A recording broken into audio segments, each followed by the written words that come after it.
All right, welcome to the Sharp Mind Show, episode 25. 25 days straight we've gone. All right. I'm Nate, the FitfutureMD, your host. Make sure you shop at intercell.com and pick you up a cool inspirational t-shirt today. Use code FitfutureMD for 20% off. All right, well, we got to talk baseball today, right? It's getting close to the end of that season. Playoffs are going to start. Um, but we're going to talk about the Cy Young Award in the National League right now, okay? Now, they're saying that Paul Skenes is basically the front runner for the Cy Young Award, right?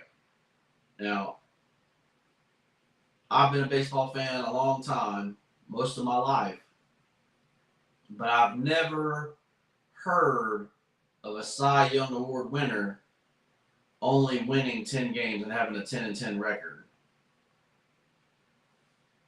Now, I'm not taking away anything that Paul Skenes can do because the man can throw 105 miles an hour, and obviously he's got under a 2 ERA and all these other great stats. But at the end of the day, is it about wins? Now, I will say this, there is not a 20-game winner this year right now, right? The highest is 17 games, right? So with that being said, that's Freddy Peralta from Milwaukee. He's got 17 games.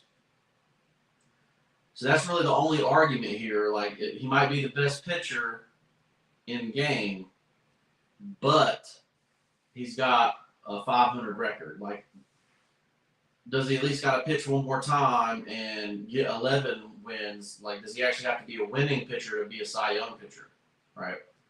Now, people will say, oh, it's, the team you're on, the bullpen, all that kind of stuff. Well,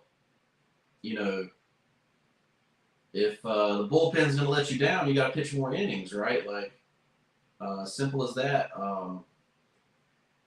Let's say I know baseball is different than it was back then. Starters pitch 5 to 6 innings maybe, and then turn it over to the bullpen. But at the end of the day, a Cy Young Award winner has to be a winner, in my book, right? So, does that matter to you guys? Tell me in the comments below. Should the Cy Young Award winner for the National League have a winning record? And should they be the most wins, or at least up there in the top 3 or 4, right? I mean, he's sitting at like 40th as a 10-10 record here. So let me know what you guys think in the comments below. And obviously, Paul Skenes is a very popular player, and he also dates, the most popular sports athlete as well in Livy Doon. So keep that in mind. But so would that be good for baseball for him to win, popularity-wise, right? But if it was up to me, a 10-10 record would not be a Cy Young Award winner, in my opinion. We'd have to give it to somebody that was close to the individual stats and at least had a winning record, and probably the top 5 would be in the top 5 of wins and losses, right? Like, so just my opinion. I say I'm sure they're just going to give it to him, Paul Skenes, because of his other stats. They say under a 2 ERA is unheard of at this time, but it's crazy you give up less than 2 runs a game and still lose. But so I do kind of agree with that. But like I said, I just can't see giving the Cy Young Award winning in the national. I can't see giving the Cy Young Award winner that's a 10-10 record. I just can't see it, right? So All right, this episode is brought to you by London and the Googly Goo, which is my wife's children's book. If you're interested in a good children's book that has a great moral, you got nieces, nephews, or children of your own, make sure you pick up London and the Googly Goo, available on Amazon. Or you can click the link in the description below and get you the PDF version of it for a little bit less. All right, so moving on to the next thing. Ex-NFL star Adrian Peterson still has massive debt, but wins small court fight over his 2007 BMW. Right? So Adrian Peterson, you kind of like some of these ex-athletes, you just want to give them a big hug, right? Like, my man is $10 million in debt at 40 years old after earning $100 million in the NFL, right? Basically, he had a contract extension coming up for $18 million in 2017 with the Vikings. So he took out a $10 million loan against that contract extension. Well, the Vikings didn't exercise the contract extension, right? So he never got that $18 million that was coming. So the loan was never paid back, right? But, like I say, you see this all the time with NFL athletes, right? They have these huge paydays, $100 million, right? Like $100 million, you should be set for life, right? So from your first rookie contract, you should be able to be set for life, right? And, I wish, some of these NFL players would just come to me and let me show them how to set this stuff up, right? Because it's super easy, and they would literally be living a great life forever, right? Because it's crazy that if you make $100 million that you're ever broke, right? That, but people are going to come out the woodwork. People are going to take advantage of you. Family members are going to take advantage of you. You're going to give, money away to people. You're going to spend a bunch of money on cars, But it's crazy that people that they owed the money to came and repossessed this 2007 BMW like they were going to get some crazy amount of money for a 2007 BMW when they owe, you owe $10 million, like. And then the court's like, nah, you can't take the 2007 BMW. My man is entitled to $100,000 of personal stuff. So that's going to be crazy that, the man goes bankrupt and is basically only going to have $100,000 of personal stuff after making $100 million. When his $100 million should be making him $10 million a year, easy.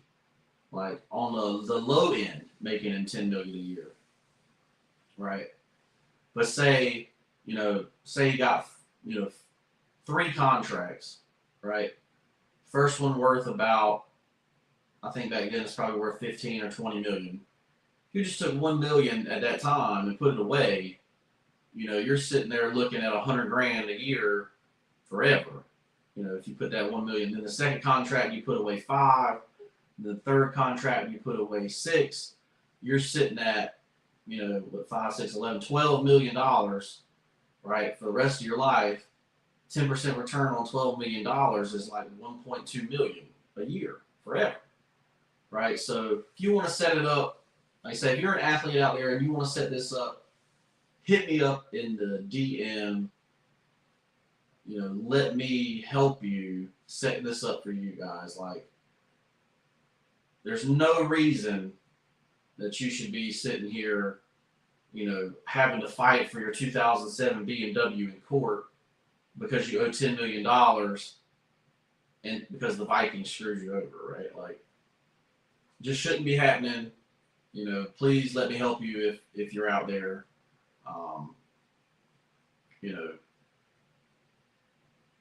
And that's really all I got to say about that. This is just a great, another example, athlete getting screwed out of money and something that could be preventable that I could help prevent, right? All right, so we got to talk about the rapture, right? So the big question is, would you even notice if 144,000 people went missing in one day? Would you even notice? Would you even know that the rapture happened, right? Because that's the estimated, right? Is that only 144,000 will actually be taken by the rapture, right? So you got, I don't know, is it 12, 13 billion people on the planet now? 144,000 people just disappeared. Would you even notice they were gone, right? But for some reason, this is like one of the biggest trending topics, is that the rapture is going to happen. It's supposed to happen the 23rd and then the 24th, and now it's the 25th. And people are saying, oh, well, the rapture didn't happen. Nothing happened. Like, let's say, would you even notice if it happened, right? People go missing every day, and people don't even notice. They just keep moving on with their life, right? Is that what's going to happen with the rapture, right? Happens in a blink of an eye. Nobody knows it's coming. That kind of thing. But that's my biggest question for you guys. Would you even notice? So not, deep diving into religion or anything, but would you even notice if it happened, right? That's my only question in regards to that, right? So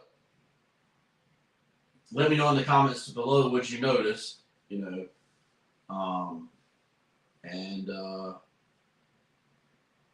let me know what you think about this trend, the rapture trend, like the world's going to end. They got, claims that spaceships are heading this way or cutting through the galaxy going somewhere. So is that spaceship just slowing down? It's late. Like, and I even saw one that, hey, the spaceship was hanging out by the moon, so, just curious on why all of a sudden is this rapture. Let me know in the comments below why this rapture thing was even going around. Like, but if you're a Christian out there, you got to be prepared for the rapture every day, right? You don't know when it's going to come. You just know you live the life that Jesus calls you to live, right? That's the only thing I'll say about religion today, right? But the rapture was trending, so had to talk about it, right? So you don't know when it's going to come. You just know that you have to be prepared for it as if it's coming tomorrow, right? So, all right. So last thing of the day, we're going to talk about the quote of the day. And the quote of the day is, every master was once a disaster. Every master was once a disaster, right? So what does this mean, right?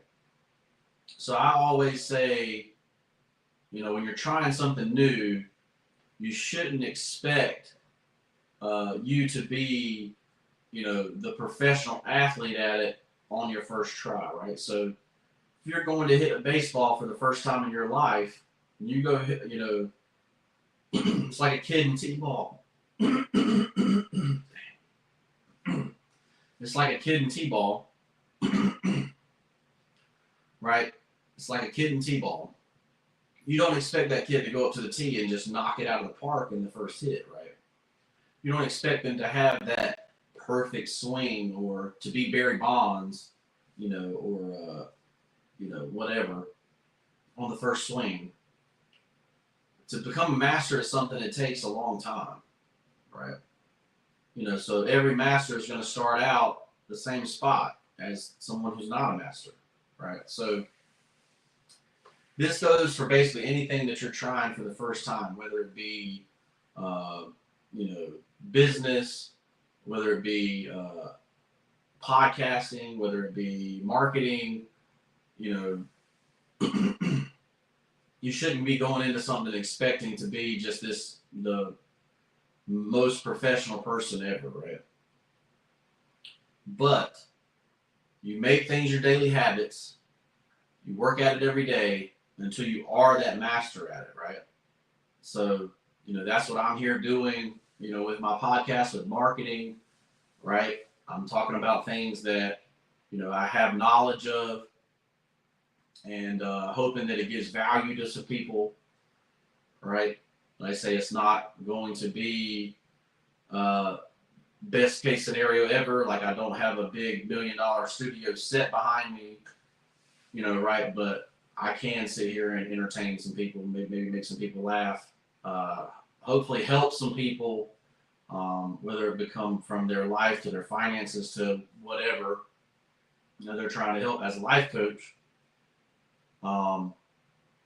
But you can't expect yourself to be a master from the get-go, right? So a lot of, especially business owners out there, really want to just jump over the hard work part, right? And the hard work part is what makes you the master. So keep that in mind. If you're starting something new, your expectation is to become a master by working hard and having the habits and the skill set every day. Habits, mindset, and skill set every day to become that master, right? I'm Nate, and I'm a life coach. If you're looking to change your life, if you're looking to not be $10 million in debt after making $100 million, if you're looking to become a master instead of a disaster, then hit me up for life coaching. Click the link in the description below and start your life coaching journey. Right, let's get you straight. Make sure you shop at instacell.com, pick up a cool inspirational t-shirt today, and buy my wife's book, London and the Goo Goo Goo, if you have nieces, nephews, or children in your life. And we'll see you in the next one.